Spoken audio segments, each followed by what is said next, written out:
Lu tahu nggak, ada satu penulis jenius yang bikin dunia ketawa lewat cerita absurd, tapi hidupnya sendiri justru penuh kegelapan karena ketakutan. Namanya Nikolai Gogol. Dia adalah orang yang membuka jalan sastra Rusia modern. Tapi ironisnya, dia sendiri takut pada karyanya, takut pada Tuhan, dan takut pada dirinya sendiri. Kisahnya dimulai tahun 1809 di sebuah desa kecil di Ukraina, yang saat itu masih bagian dari Kekaisaran Rusia. Gogol lahir dari keluarga kelas menengah yang hidup sederhana tapi dekat dengan cerita masyarakat, mitos, dan tradisi lokal. Ayahnya suka menulis drama kecil, ibunya religius dan penuh takhayul.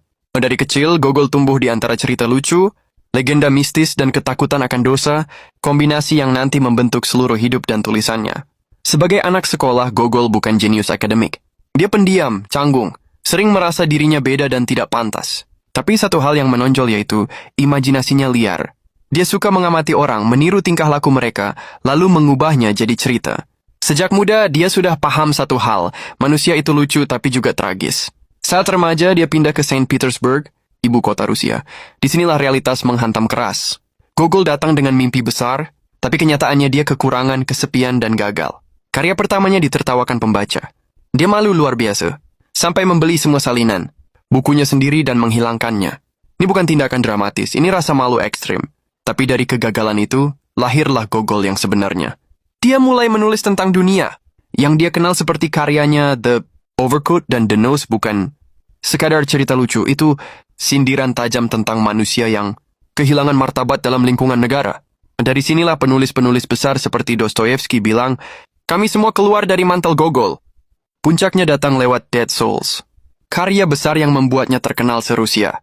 Buku ini bukan tentang hantu, tapi tentang manusia yang secara moral sudah hilang.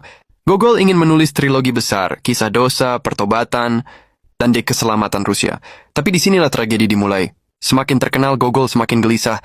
Dia mulai percaya bahwa tulisannya bukan cuma karya sastra, tapi beban moral.